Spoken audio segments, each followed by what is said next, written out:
Am I the a-hole for not paying for my sister to get pregnant? I don't know if you're the a-hole, but you might belong in Alabama. Yeehaw, baby. It is ridiculous that I have to even ask this question, but since everyone in my family is triggered by me, my own trust in my decisions is eroding and I need some judgment. All right, let's hear this judgment. Don't worry, the good people of the internet have come to judge. Yes, that's what we're best at over here on Reddit.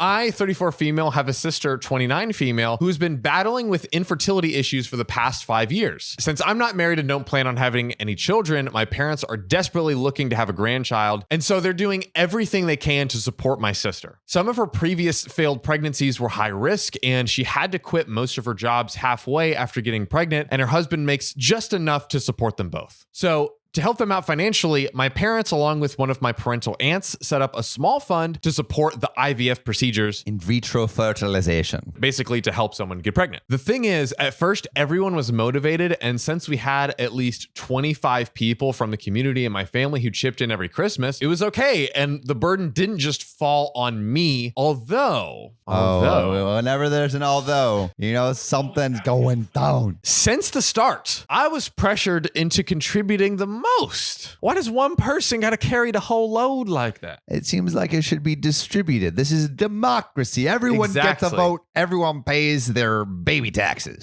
Everyone gets a vote? A vote. Oh, a vote. Democracy. I'm like, but dude. also, you get a vote. You get a vote. You get a vote. It's Oprah democracy. Oprah-mocracy. Over the years, many people have been just dropping out like flies. And now it's just 7 of us, down from 25. That are contributing to this fund. So it's just 7 of us, including me, my retired parents, and other retired aunts and uncles who don't even have a fourth of the amount to donate. Since then, it has been nothing but pressure to donate from my side. I have stood my ground and said no, and everyone keeps guilt tripping me about it. Yeah. If you don't have enough money to have a baby, maybe you should wait a little bit. Yeah, I don't know. That is such a tough one. At a bare minimum, all the weight should not fall on OP's shoulders. Yeah. Well, but also it's like, what if they don't have the money for that? Then how are they going to have the money for raising a kid? I don't know. My sister keeps on taking loans after loans after loans.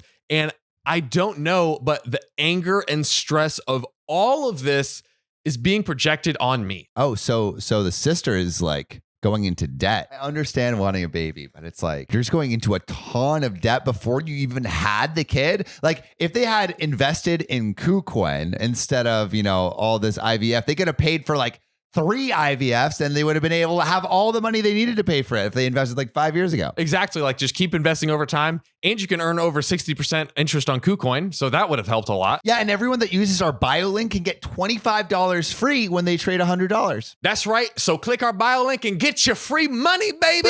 Free money. So I decided that this time around, I no longer want to contribute as much. Mind you, I used to contribute upwards of $7,000 every year. Holy shit. $7,000 a year, bro. Oh my God. And she's not the only one. And she's not they had at one point 25 people. So maybe she's having to just get them over and over and over again. Bro. How much has she put into this? Like probably like $100,000. It could be. After years of feeling used for money and being a doormat, I had enough and I made my stand. Make that stand, OP. You can't have my money anymore. I instead decided to start and investing in a small baking side hustle with my friend, which I kept hushed for a while till we publicized it on our social media. Damn. All right. So now we're getting into putting the money to work.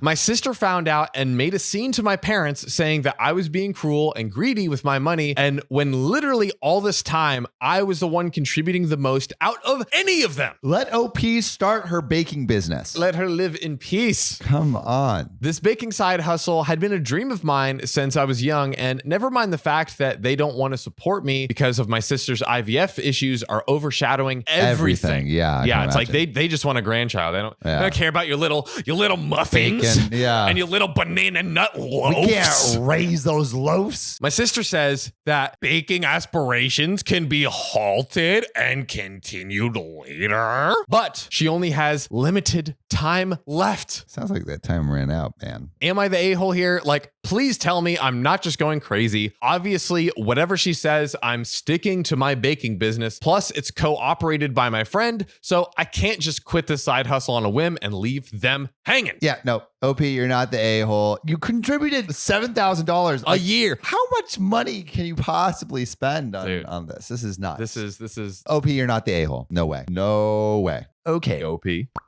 Grandparents deserve a vote in baby names? Okay, let's hold a vote. Yeah, hold that vote. Yeah, democracy. Democracy in action for the baby. For the kids, bro. When I was pregnant, my mother-in-law asked us what names we were thinking of for the baby. My husband and I had decided on a name which she didn't like because she wanted to name the baby after her mother. Mother-in-laws be like that. They be difficult. I held firm and my husband did too, but she cried and whined enough to him that he started to cave. We were at her home for Sunday dinner when she started in on me again. I asked her why her wish as a grandmother was more important than mine. And she said, they aren't. I just think grandparents deserve a vote. All right, let's just have the grandparents vote and then, or like the grandma vote, and then the two parents vote, and then, oh, you're outvoted. I am sure she said this because she knew my husband was going to take her side, but her brain didn't realize that she's not the only grandparent. I told her I would think about it and we could regroup at the next week's dinner. She was absolutely giddy.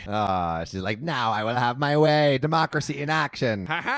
I let my parents know the situation, and then I called my father-in-law, divorced from my mother-in-law, and let him know the situation too. I let my mother-in-law and husband know I'd like to do a grandparents dinner at our home where we could talk about the baby and our plans for the labor, delivery, etc. Really including all the grandparents. Council of Elders, for sure. This baby shall be. At dinner, we discussed some of the logistics. I announced that there was a name that we had picked and a name that mother-in-law picked, and I had agreed with her that grandparents deserve a vote. So let's do a vote right now. Right freaking now, baby. Do it. The change in her facial expression was amazing. I'll relish that moment. Relish it, my dear. I first asked, any other names you want to throw in the ring? No? No one did. That's right. I said, raise your hand for mother-in-law's name. My mother-in-law and husband raised their hands, looking like Eeyore. The husband? The husband sided with the mom, dude. That's not okay. I mean, I guess it's his mom, yeah? But it's like, that's also his baby, like his child. So like, I mean, maybe he liked the name. And guess what happened? What? Obviously, 4-2 wins. Isn't democracy beautiful? I wonder what the name was. Eeyore. It was no. No. She just said Eeyore, so I thought it was for a split second when I was reading it, but Oh my god. that would be funny though. That would be hilarious.